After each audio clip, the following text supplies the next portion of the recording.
अरे राम राम राम राम। कितनी जोर की बारिश हो रही है। 2 दिनों से यह बारिश तो रुकने का नाम ही नहीं ले रही है। मुझे लगता है अब जल्दी ही मेरी छत से पानी टपकने लगेगा। तभी उधर से एक शेर बारिश से परेशान होकर छिपने की जगह ढूंढते ढूंढते उसी किसान की झोपड़ी के पीछे बने तबेले में घुस जाता है, जिस तबेले में उस किसान के कुछ गधे बंधे हुए थे। अंधेरा ज्यादा होने के कारण शेर गधों को देख नहीं पाता है और उन्हीं के बीच जाकर खड़ा हो जाता है।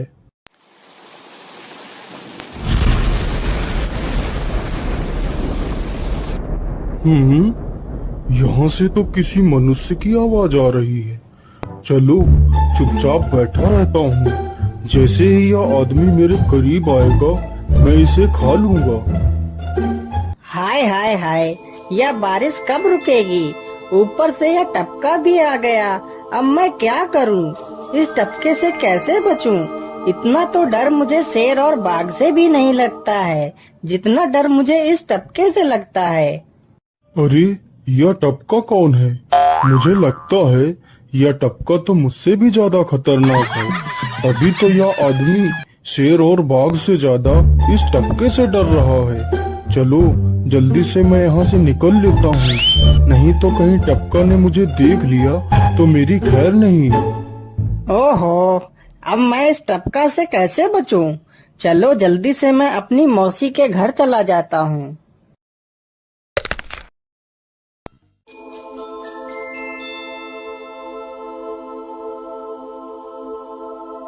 अरे चल चल गधे की औलाद, यहाँ पर छिपा हुआ बैठा है। अरे चल जल्दी। अरे ये क्या, जिसका डर था वही हुआ। यह टपका तो मुझ पर हावी हो गया।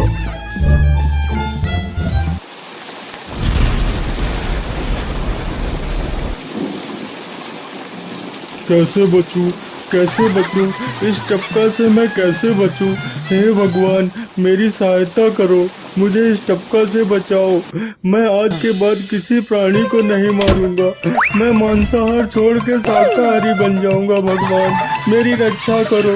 शेर को दौड़ते दौड़ते रात से सुबह हो जाती है।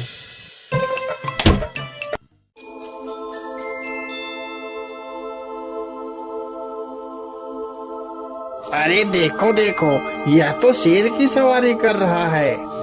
अरे हाँ, सच में ये तो शेर की सवारी कर रहा है। इसे तो डर भी नहीं लगता है।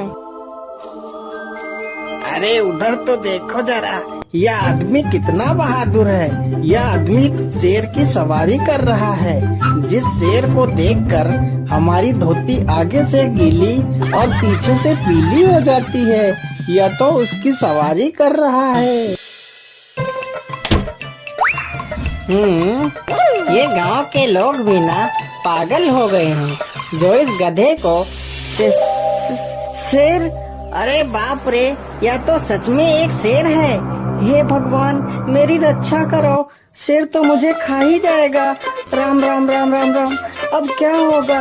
इस शेर से कैसे बचूं? अरे यह तो एक बरगद का पेड़ है। यही अच्छा मौका है, जल्दी से इस बरगद की जड़ पकड़कर ऊपर चढ़ जाता हूँ।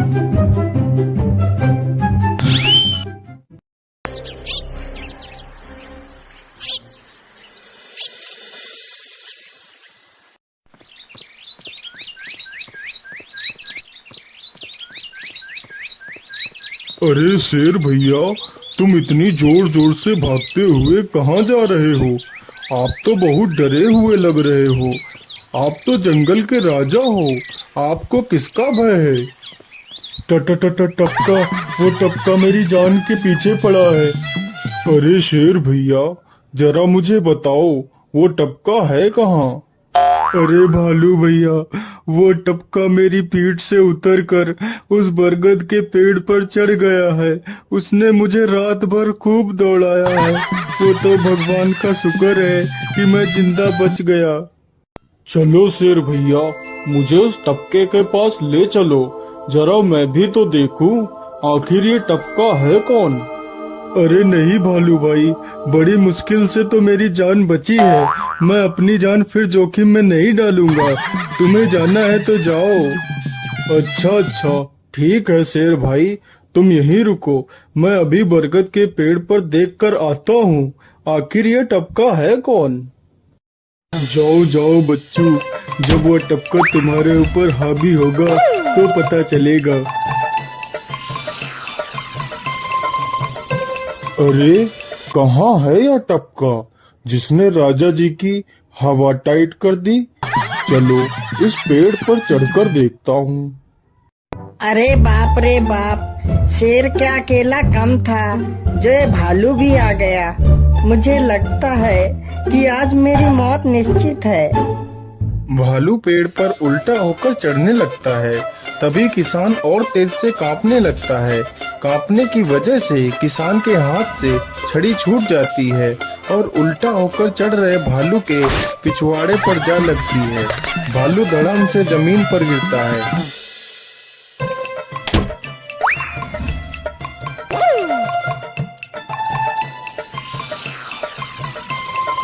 मुझे लगता है अब शेर और भालू दोनों भाग गए हैं। चलो अब जल्दी से यहाँ से निकल लेता हूँ।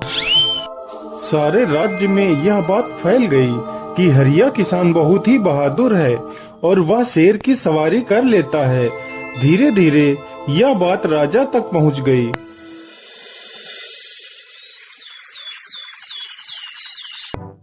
महाराज, क्यों न हम पड़ोस के गांव से हरिया किसान को बुलवा लेते हैं। वह बहुत ही बहादुर है। उसके बहादुरी के चर्चे तो पूरे राज्य में हैं। मुझे पूरा विश्वास है वह इस काम को जरूर कर सकता है। वह इस दुष्ट शेर को जरूर पकड़ लेगा। सैनिकों, हरिया किसान को आदर पूर्वक हमारे दरबार में पेश किया जाए। महाराज, आपने हमें याद किया। बताइए क्या बात है। मालिक, हमसे कोई भूल हो गई क्या मालिक? नहीं नहीं हरिया, तुमसे कोई गलती नहीं हुई है। यह कुछ लोग पड़ोस के गांव से आए हैं। इनका कहना है कि इनके गांव में कोई दुष्ट शेर आ गया है जो इनके पशुओं को उठाकर ले जाता है और उन्हें मारकर खा जाता है। हमने तुम्हारी बहादुरी के बहुत सारे किस्से सुने हैं।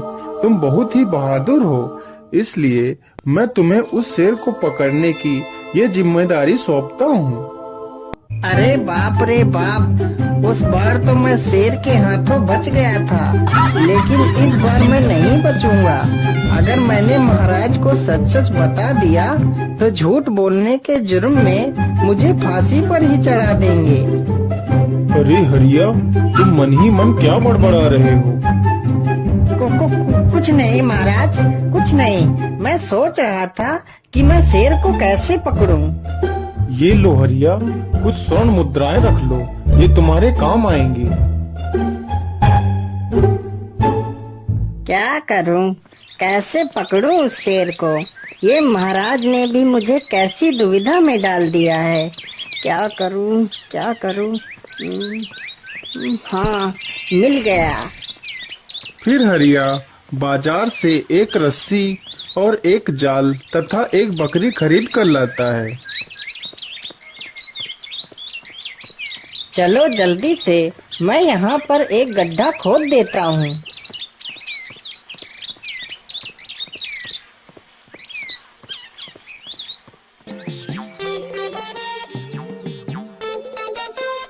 गड्ढा तो खोद दिया। चलो अब जल्दी से इस बकरी को रस्सी से बांध देता हूँ। हरिया ने बकरी को रस्सी से बांधकर गड्ढे में खड़ा कर दिया और जाल को लेकर पेड़ की डाल पर बैठ जाता है। थोड़ी ही देर बाद जब बकरी को भूख लगती है तो वह चिल्लाने लगती है। अरे, यह तो बकरी के चिल्लाने की आवाज है, लेकिन यह आवाज आ कहां से रही है? आसपास तो कोई नहीं दिख रहा है। मुझे लगता है यह आवाज उस पेड़ के पास से आ रही है। चलो चलकर देखता हूँ।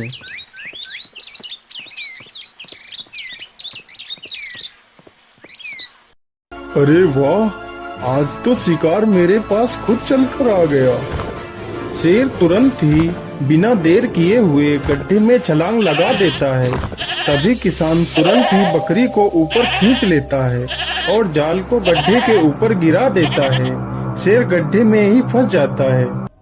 यह देखकर गांव के सभी लोग बहुत ही खुश हो जाते हैं।